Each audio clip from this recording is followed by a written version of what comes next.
Ya tak? Mesin lama je macam-macam hal. Ini kan manusia tak? Anak-anak remaja yang datang ni kalau kita lihat, zaman kita remaja kita boleh recall lah, tapi kita sebut remaja-remaja ni biasa. Mereka puasa ni, puasa Ramadan boleh main bola, babe. Boleh main bola. Umur 18 tahun, umur 19 tahun, 17 tahun, bulan puasa. Tapi boleh training, main bola macam-macam. Tepak takur, lipat maut pun boleh puasa. Ui. Orang dah tua yang pacik-pacik ni bukan kata nak main bola, main dam pun dah tak boleh fikir lagi. Fikir nak buka je. Ya? Logik dia macam gitu ya tak? Apabila dah tua dia kurang kuat. Dia dah tak berapa kuat lagi. Yang 20-an, 30-an, 40-an, 50-an saya rasa masih okey lah. Masih kuat lagi ya tak? Yang 30-an, yang 20-an. Pagi tadi keluar pergi kerja 6.30. Kerja macam nak arak, balik 6.30 petang ya tak? Mandi ke depan guru, boleh datang belajar agama dan boleh steady lagi. Lepas tu dia dah SMS, dia nak sembang kat kedai kopi lagi. Dia balik rumah pukul 12, mandi, tidur, besok pagi 6.30 keluar lagi kerja. Kuat. 20 lebih umur. Yang dah sini-sini tak boleh, walaupun dah tak kerja tadi ya tak, baru duduk 10 minit ustaz cakap dah mulai nak tidur. Dia pinjin dah tak berapa kuat, dah tak berapa kuat. Logik dia macam gitu ya tak? Biasa. Apabila kita ni muda, kita diberikan tenaga yang lebih. Bila bertambah usia kita, yang 20-an, 30-an, kuat lah. Macam-macam boleh bikin. Bila 40-an, dia kurang sikit, bukan tak boleh. Bila 50-an, dia slow sikit. Bukan tak boleh, slow sikit. 60-an, biasa makin kurang. Logika, apabila kita dah tak kuat, kebajikan pun kita dah tak kuat lagi. Yang aktif dekat masjid, saya suka dengan pemuda-pemuda. Gulung tikar, angkat itu, waktu korban. Macam-macam boleh bikin tak? Yang tua-tua relax one corner je lah, takbir. Sembelih, babe. Allahu Akbar. Cik, itu kan sembelih je. Tak pegang apa? Nak pegang pisau pun tak boleh. Tukang gitu ya. Ini logik, kita kena sebut ya kan. Jadi yang pertama, bila usia tua tadi, fitrah, kita semakin kurang bertenaga. Fizikal kita makin kurang, maka kita nak beribadah ni susah. Ni yang dah 60 ni biasa. Nak sujud, walau kulhu tu biasa, walau yakul lahu kufuwan ahad. Nak sujud ni dia boleh fobia. Kaki-kaki. Kalau solat munfarid boleh tahan sikit lah ya tak? Macam-macam kuda-kuda dia pasang. Tapi kalau solat jemaah, members kat sebelah jadi tiang. Ini belum nak naik lagi. Babe, usia tua je. Ya tak? Kita bukan suruh angkat beras ke angkat beras. Tak, nak sujud, nak naik sujud aja. Menggigil-gigil. Dia mengingatkan kepada kita, apabila kita sudah tua, kemampuan untuk melakukan amal kebajikan itu otomatis berkurangan. Dan ini realiti. Nah, pengajarannya, yang pertama sekarang sekali lagi, tolonglah yang masih muda-muda lagi, yang masih cergas, tolong. Kata Allah, fattaqullaha mastata'tum. Bertakwalah kepada Allah mastata'tum. Seberapa yang kamu mampu. Jangan tengok kanan, jangan tengok kiri, jangan tengok orang. Buat sesuai dengan yang kita boleh. Kata Nabi, iza amartukum bi amrin fa'tum minhu mastata'tum. Kalau aku perintah kau buat sesuatu, buat sesuai dengan kemampuan kamu. Kalau boleh sekarang, siapa yang muda, yang masih kuat, yang masih sihat, tolong all out. Fastabiqul khairat. Berlumba-lumba dalam melakukan kebajikan dan kebaikan. Abdullah bin Ammar, adik ipar Nabi, anak kepada Umar bin Khattab, kerana Nabi bernikah dengan kakaknya Hafsah. Dia ada cerita dalam kitab Syiar Alam An-Nubala. Imam Az-Zahabi membawakan akhir-akhir hayatnya. Kata Abdullah bin Umar, alhamdulillah, waktu muda-muda dulu aku sudah buat seberapa yang aku mampu. Kerana aku mengingat kata Nabi, iza amartukum bi amrin fa'tum minhu mastata'tum. Apabila aku perintahkan kepada kamu melakukan sesuatu, buat apa yang kamu mampu. Alhamdulillah, kerana aku ni sudah mulai tua. Jadi Abdullah bin Umar lahir 10 sebelum hijrah, wafat tahun 73 hijrah. Artinya umurnya lebih 80 tahun sebelum dia wafat lah. Waktu wafat tu 80 lebih. 10 campur 73, 83. Senang kita. Orang yang tak pas PSLE pun tahu cerita, senang. Umur dah 80, dia dah mulai rasa nak bangun malam ni kadang-kadang pun terlajar. Kadang-kadang nak solat 11 rakaat yang panjang dah tak boleh lagi. Malam solat malam kadang-kadang duduk. Kalau diri pun tak boleh baca surah yang panjang, takut mabuk. Tengok orang rewang. Orang rewang bukan main judi. Tengok orang rewang berkebajikan, dia tak, jealous, aku tak kuat lagi. Dia teringat, alhamdulillah katanya waktu aku muda ni aku dah all out. Sekarang ni kalaulah aku tak mampu lagi melakukan amal-amal soleh, ya Allah, jangan marah kepadaku, la tabghadan. Ya Allah, jangan marah aku, ya Allah. Dah tengok, punyalah hebat sahabat Nabi. Bila dia dah tua, dah tak berapa kuat nak beramal, dia teringat pertama, alhamdulillah, waktu muda dah bikin dah. Tapi tetap dia berdoa, ya Allah, kalau sekarang aku dah tak kuat lagi nak melakukan amal-amal soleh kerana dah tua, tolong jangan marah aku lah, macam gitu. Kita ni kadang-kadang sadin mungkin, no feeling. Ini orang hebat. Macam kemarin kita cerita bagaimana Sufyan bin Uyainah, Sufyan As-Sawri, apabila bangun lambat dia tak, bukan subuh pukul 7, bukan subuh pukul 9, bukan dia tak, tapi bangun lambat, sudah masuk subuh, tak dapat solat malam, nangis, istighfar, doa, dia tak. So hari ini kadang-kadang kita kena belajar sejarah dan melihat bagaimana orang-orang yang lebih dahulu daripada kita, mereka ni bila terasa tak dapat buat baik, rasa feel guilty, rasa macam bersalah macam gitu. Yang ini penting. Kalau kita belajar dalam masalah bersangkut paut dengan zuhud, di antara bab yang sangat penting, terasa bersalah apabila kita tak dapat melakukan kebaikan. Bukan buat maksiat. Kalau buat maksiat sadin teruk. Bila tak dapat buat baik aja rasa macam bersalah. Satu ketika kita akan cerita sejarahnya. Tapi kita nak hiburkan dulu. Kalau siapa-siapa yang muda-muda dah buat kerja ni, dia dah buat amal soleh yang sebanyak-banyak mungkin, dia tak, kalau apabila dia diuji dengan masalah fizikal, apabila usianya dah lanjut, dia tak, ingat hadis Bukhari.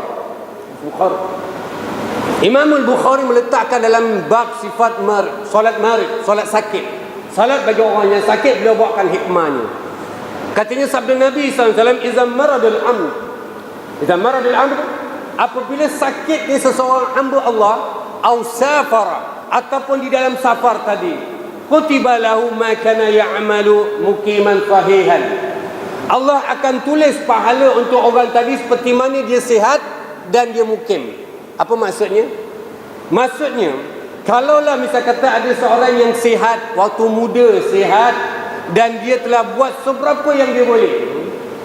Orang yang sihat, dia solat berdiri, kata Nabi, salli qa'iman, solatlah dalam keadaan berdiri. Fa illam tastati', kalau kamu tak mampu, fa qa'idan, barulah dalam keadaan duduk. Fa illam tastati' wa 'ala janbin, kalau tak mampu juga baru berbaring. Orang yang sihat, dia solat berdiri, dapat pahala penuh. Dia macam gitu. Tapi kalau dia musafir, dia tak. Okey, kita akan musafir. Kalau misal kata dia sakit, dia tak dapat solat berdiri, dia solat duduk. Dalam hadis ini seolah nak beritahu kepada kita, kalau orang yang waktu sihat dia solat berdiri, bila dia sakit solat duduk, walaupun solat duduk dapat pahala macam berdiri. Itu maksud hadis tu. Clear? So jangan risau. Kalau waktu dia sihat, masih muda, dia sembahyang berdiri, ya tak? Tapi kalau dia sakit duduk, tak ada masalah. Pasal kalau dia sihat, pasti dia solat berdiri, ya. Ini pun cerita. Kalau solat, kalau sihat pun tak solat, tak dapatlah apa-apa, ya tak? Sama. Kalau kita mungkin kita solat tamam, zuhur, asar dan isya, tamam. Tapi kalau kita musafir, solat kita qasar. Wa iza darabtum fil ardi falaysa alaikum junahan an taqsaru minas salat. Apabila kamu berjalan di muka bumi ini, maka tidak mengapa bagi kamu untuk melakukan qasar bagi salat kamu.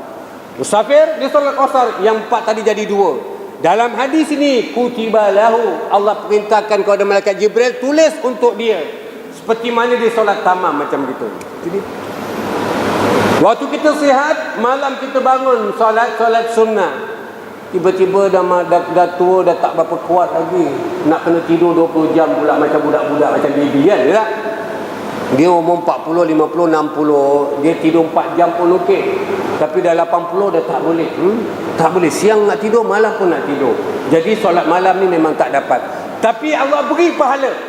Ni jangan pakai dalil pelicit. Pasal kalau dia sihat dulu waktu muda, dia solat malam hari-hari. Maka kalau dia dah tak kuat lagi tak solat, dalam hadis ini, hadis Bukhari, kata Nabi, lebih kurang macam ibu-ibu kita lah, orang perempuan. Orang perempuan mereka satu kaum yang Allah berikan anugerah yang sangat besar, sehingga kan Allah Subhanahu Wa Taala letakkan mereka ni lebih berpeluang masuk ke dalam syurga. Banyak banget. Orang perempuan ni mengandung aja pahala dia berlipat ganda. Kita lelaki pernah mengandung, kita tak boleh lawan pahala orang perempuan. Walaupun hadis itu tak berapa kuat, tapi disebutkan al-jannatu, surga ni tahta qadam mahal, di bawah tapak kaki ibu. Betul? Kita cakap nilai ni sungguh hebat sehingga Nabi letak kaum perempuan 3 kali. Orang perempuan ni peluang masuk surga sangat-sangat banyak. Betul? Macam gitu. Betul, orang perempuan hari ni dihiburkan. Betul? Cerita pasal orang perempuan aja kan. Ibu, engkaulah ratu hatiku. Perempuan. Oh ibu, orang perempuan ni diangkat habis. Agama muliakan je tak? Dia pilih laki-laki, ayahku kahwin lagi. Oh itu lain, orang lelaki tu. Orang perempuan ni memang tempat mereka special tak? Mereka sepatutnya ahlul jannah. Pasal pahala bagi mereka ni banyak, sangat dan sangat mudah bagi mereka. Tadi kita cakap, kita orang lelaki pergi haji, dapat pahala haji je. Hapus segala dosa insya-Allah. InsyaAllah masuk surga. Tapi tak dapat pada jihad. Orang perempuan dapat. Tak. Dan orang perempuan setiap bulan mereka dapat MC 7 hari paling sedap. 5, 6, 7 hari. Tak payah solat. Rajin sangat nak solat pun tak sah. Haram solat. Kata Allah jangan solat. Tak. Tak boleh solat. Ya ayyuhallazina amanu la taqrabus solat wa antum sukara hatta ta'lamu ma taqulun wala junuban. Orang junub tak boleh solat. Tak boleh junub. Orang perempuan apabila 1 bulan dia ada masa-masa dia junub. Itu sebising. 5, 6, 7 hari, 8 hari kita pun tak tahu lah. Saya pun tak pernah junub. Kita tak pernah haid maksudnya gitu. Tapi tak boleh solat. Tak boleh solat. Nak solat pun haram. Tak boleh. Tapi pahala dapat. Pahala dapat. Kata Nabi, orang perempuan 1 bulan 23, 24 hari mereka solat. 6 hari, 7 hari mereka off. Off tapi dapat pahala. Clear? Ini belum lagi nifas lagi servicing. Bukan servicing, overhaul. Lagi lama. Orang Melayu pula dia pakai hadis ni saya macam 44 hari lagi. Lama. Waktu nifas tak solat tapi dapat pahala. Dapat pahala. Anda tengok, waktu bersih orang perempuan solat dapat pahala, waktu uzur tak solat pun dapat pahala. Nampak tak? Pasal apa? Pasal waktu bersih solat.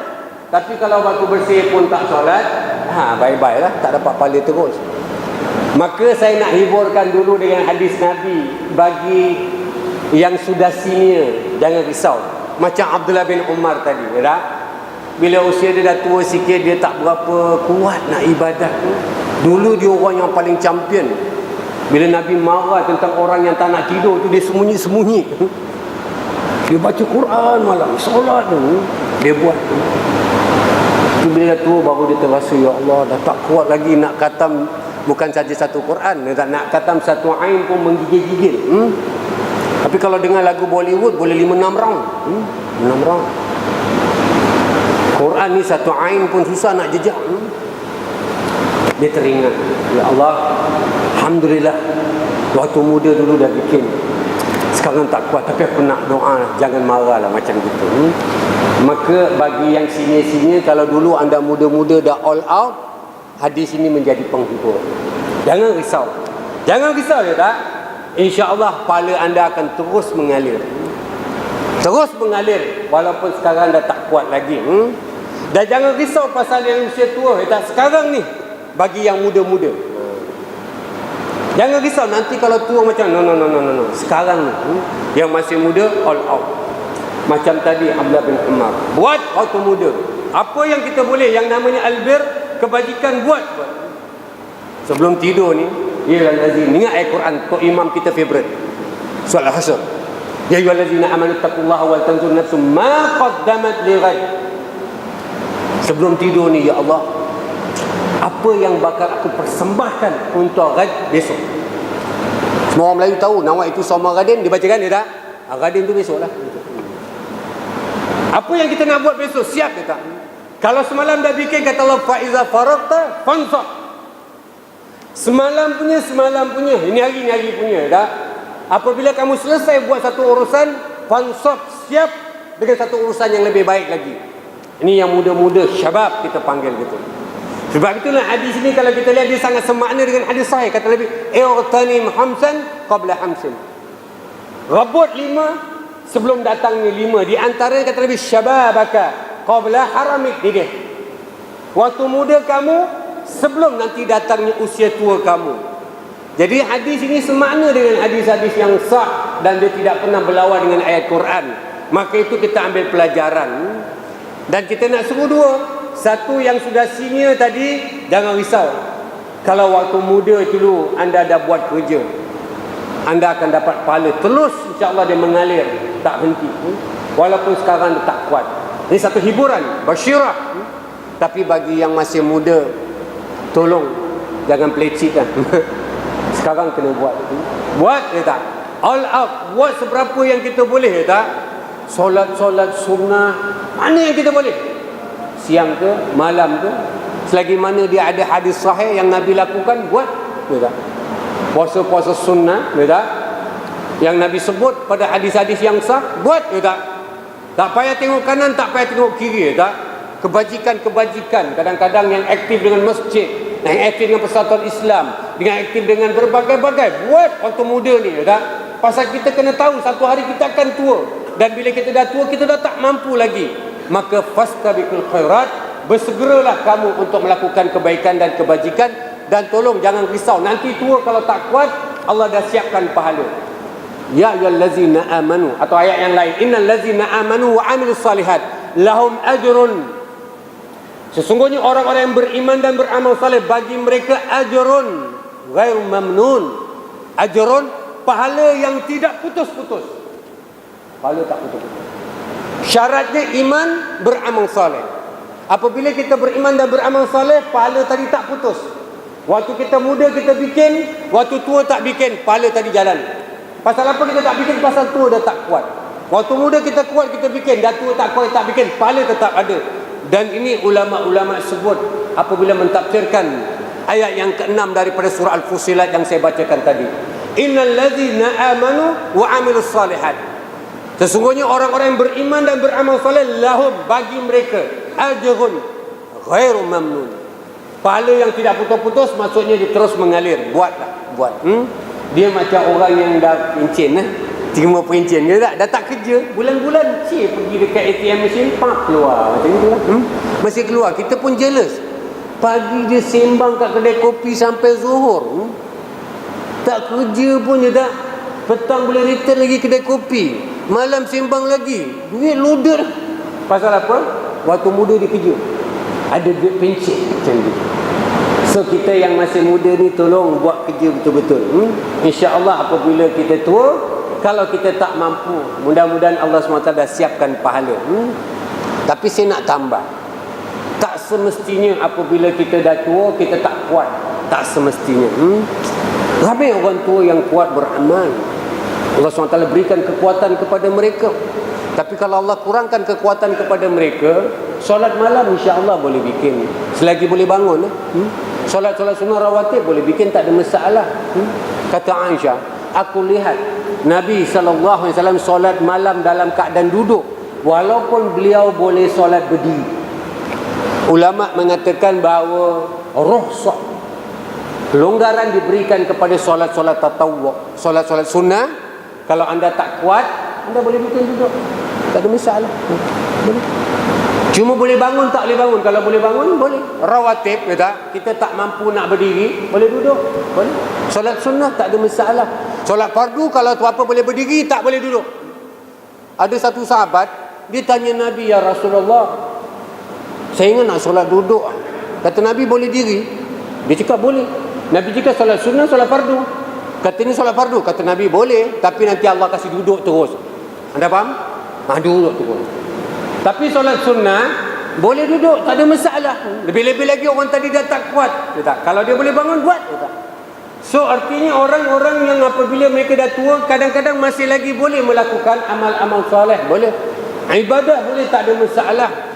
Orang tua biasanya banyak masa. Quran, jangan berhenti. Anda boleh baca syarah hadis yang disyarahkan oleh Abdul Qadir Audah dalam masalah pikun, dalam masalah yang bersangkut paut dengan nyanyuk. Arzalul umur dalam bahasa Arab dipanggil. Di antara yang beliau letakkan orang-orang yang tidak akan pikun apabila dia ni rajin membaca Quran. Saya tak cakap semua orang akan pikun, tapi nak beritahu kepada kita, bila orang dah tua ni dia tak kuat, nak solat lama tak boleh, nak bangun malam tak boleh, tolong baca Quran lebih. Baca Quran lebih. Pasal mereka ni banyak masa. Orang muda mungkin kerja pagi pukul 6.30 nak keluar, pukul 5.30 nak bangun. Kadang-kadang subuh pun tercampak-campak. Balik dah malam, nak urus tu, nak bayar nafkah macam-macam, mungkin tak ada masa nak khatam Quran. So orang-orang yang dah tak kerja lagi ni orang yang berpeluang sangat untuk khatam Quran. Kata Nabi, orang-orang yang mahir dengan Quran, dia ni akan bersama-sama dengan dia ini malaikat yang mulia. So Quran ini dijaga akal kita. Dijaga akal kita. Saya pernah bertemu dengan seorang ulama di Malaysia yang umur dia dah hampir 100 tahun. Tak pakai spek dia. Dia baca Quran buku kecil, Quran kecil.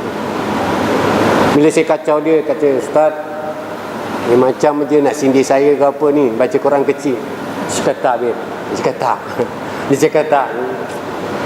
Tapi anak nak beritahu pada ente, beritahu anak murid semua, tolong baca Quran. Quran ini menjaga kita sampai tua. Beliau umur di waktu tu 90 lebih tahun. 90 lebih tahun. Tapi masih lagi baca Quran yang Quran kecil dan tidak pakai spek. Dan dia tutup easy, babe. Anda cakap tolong baca Al-Mujadalah ayat 5, dia baca, babe. Dia hafiz Quran. Dan sampai waktu dia meninggal tu, anak dia cerita dengan saya, Ustaz, bapak ni meninggal di waktu dia tengah duduk dan dia masih baca Quran, Ustaz. Tiba-tiba meninggal. Quran ni dia muliakan orang. Mulia. Saya pekik. Tolong Quran. Minggu lalu kita dah cerita. So kalau orang yang misal kata umur dah 80 dah tak kuat nak beribadah, Quran dia tak kuat. Boleh buat. Cuma kadang-kadang kalau puasa sunnah ni dah tak boleh lah. Kurang sikit. Tapi kalau orang yang dah tua tapi masih loaded, banyak duit, kalaupun dia misal kata tidak boleh puasa, dia tak terkecuali daripada beramal soleh, tak? Kemarin kita cerita Anas bin Malik. Tadi kita cerita Abdullah bin Umar. Abdullah bin Umar lahir tahun 10 sebelum hijrah di Mekah. Wafat tahun 73 hijrah. Umur dia 83 tahun. Anas bin Malik orang Madinah Al-Ansari, lahir tahun 10 sebelum hijrah. Nabi sampai Madinah umur dia 10 tahun. Wafat pada tahun 93 hijrah di Basrah. Artinya umur dia 103 tahun. Dalam Syiar Alam An-Nubala Az-Zahabi menceritakan, Anas ni sebut dia dah, aku ni bila dah sampai umur tua ni dah tak kuat nak puasa. Sedih. Orang puasa aku tak dapat puasa, dia rintih ada. Sahabat-sahabat macam gitu. Bila tak dapat buat amal soleh ni sedih. Kita ni cari alasan. Tak payah, tak dosa. Alhamdulillah, kita macam gitu. Sahabat-sahabat ni bila tak dapat beramal soleh padahal dah tua ni. Anas ni wafat umur 103 hijrah, 103. Maaf, umur 103 hijrah. Maaf, umur 103 tahun. Tua sangat-sangat. Dan Syiar Alam An-Nubala Az-Zahabi membawakan rintihan dia. Akhir-akhir hayat dia di antara yang dia tak boleh bikin puasa. Umur dah 90 dah tak kuat nak puasa. Memang fitrah macam gitu tak? Tak semua orang lah. Tapi pada umumnya macam gitu. Tapi dalam kitab orang cerita Anas bin Malik tak puasa Ramadan 2-3 tahun sebelum akhir hayat dia. Tapi fidyah hanya satu hari 30 orang fakir miskin dia bayar. Dengar betul-betul. Walaupun dah tua tak kuat puasa, bukan puasa sunnah, puasa wajib, puasa Ramadan tak? Tak dapat puasa tak? Kan Allah sebut ayyamman ma'dudat faman kana minkum maridan aw ala safarin tak? Fa iddatun min ayyamin ukhra wa 'alal ladzina yutiqunahu fidyatun ta'amu miskin tak? Adapun orang-orang yang tak mampu lagi melakukan puasa, orang yang tua umpamanya tak? maka beri makan kepada fakir miskin, fidyah. Kata Allah SWT, faman tatawwa'a khairan fa huwa khairul lahu. Barang siapa yang beri yang banyak, maka itu lebih baik padanya. Ulama berbeza dalam 3 hal. Imam Syafi'i pakai yang paling pendek. Kalau anda boleh pergi ke masjid, anda pergi ke MUIS, nak bayar fidyah, biasa dia akan cakap suku syak. Satu cupak lah. Kerana 4 mud ini satu sak. Jadi 1 mud, 1 cupak orang Melayu cakap, 1 cupak. 4 cupak, 1 gantang. Jadi satu cupak. Imam Syafi'i pakai yang paling sikit. Singapura pakailah, pasal orang Melayu kan mazhab Syafi'i. Orang Melayu tak boleh mazhab Hanafi, tak boleh. Imam Hanafi ni orang Arab. Orang Melayu tak boleh mazhab Maliki, Maliki pun orang Arab. Orang Melayu tak boleh mazhab ini Hambali, Hambali pun orang Arab. Orang Melayu cuma boleh mazhab Syafi'i, pasal Imam Syafi'i orang Melaka. Mana ada orang Melayu mazhab lain? Tak, mesti Syafi'i juga. Kalau anda kawan jumpa, ente kan Melayu, mazhab Maliki, dia dah jadi lain macam kan. Okey, tu lain, tu kona jauh. Nak beritahu kepada kita, tak, ulama berbeza dalam 3 hal, tak, dalam bab ini. Fidyah tak ada hadis yang khusus. Ulama berikan fatwa, tak, fatwa yang paling ringan 1 cupak. Imam Malik, Abu Hanifah, Imam Ahmad pilih yang ini, yang disebutkan sebagai yang sederhana, 1 gantang, 1 sak, 1 gantang. Macam mana kita bayar fitrah, macam gitu 1 gantang, yang sederhana. Tapi ulama-ulama yang syadid, mereka pilih pendapat Anas bin Malik, Abdullah bin Abbas, mereka berikan yang terbaik, 1 hari 1 malam dia makan. So ada 3 lah. Kalau anda nak bayar fidyah, kalau misal kata 1 gantang kita bayar zakat fitrah tu cakaplah $5, $4 senang, maka fidyah ni $1 kan, pasal suku kan, gitu. Tapi kalau anda nak bayar yang bagus, bayar $4, bayar 1 gantang. Nak lebih bagus, makan 1 hari gitu. Itu paling bagus. Abdullah bin Abbas macam gitu, tak? Orang tanya Abdullah bin Abbas, katanya makan fakir miskin, tak? Fakir miskin makan, bukan kau makan dia gitu. Kenapa, maksudnya apa? Kita ni kalau nak bayar fakir miskin, tak? Ada fakir miskin tak payah banyak-banyak, 5 ketul dah. Bukan itu. Kita pergi makan. Pagi kita pergi roti prata telur bawang 2 keping. Teh tarik gajah lagi. Sudah berapa Haji Roslan? 5 ketul? Tengah hari nasi ambeng, ada ayam besar gitu lagi, 10 ketul. Total gedebak-gedebu 20 ketul. 1 hari 20 ketul mau bayar gitu. 1 bulan 600 mau bayar gitu. Tapi Anas bin Malik special dia. Dia tak mampu untuk melakukan puasa pasal dah tak kuat, umur dah 90 lebih, wafat umur 103 tahun dia tak. Nangis sedih dia tak. Tapi orang-orang cari sejarahnya. Dia membayar fidyah 1 hari 30 fakir miskin. Artinya 1 bulan kalikan 30, 900 fakir miskin dibayar. Itu kata Allah, faman tatawwa'a khairan fa huwa khairul lahu. Barang siapa yang memberi yang lebih baik, maka itulah lebih baik bagi mereka. So orang yang tua belum tentu tak boleh bikin ibadat, boleh ke tak? Kalau dia tak kuat nak solat malam, tak boleh bangun pasal dia kalau tak bangun, dia bangun malam tak cukup tidur, dia mabuk, okey. Ataupun mungkin dia tak kuat nak puasa-puasa sunnah, tapi mereka boleh infak kalau mereka ada harta. Ini maksudnya, tak? Jadi yang saya maksudkan di sini, kalau kata Nabi, yang bakal datang menggugat kamu daripada melakukan kebaikan, di antaranya haraman. Apabila usia tua, tak? Yang kadang-kadang fizikal kita tak kuat, tak semestinya. Fizikal tak kuat tapi mungkin ada banyak duit dia, tak? Maka kita boleh buat yang sebaik-baiknya. Ini yang disebutkan. Dia nak beritahu kepada kita, tak semestinya tua, kira boleh pack up lah, dah tua kan, umur dah 80, kira pack up lah, sejadah pun gulung, dah tak payah sembahyang, dah no. Dia dapat MC sepanjang hayat, kira sampai mati MC. No, tak ada. Cuma logika. Apabila orang yang sudah tua, fizikal tak berapa kuat, maka kuranglah dia mendapat pahala untuk melakukan amal-amal soleh.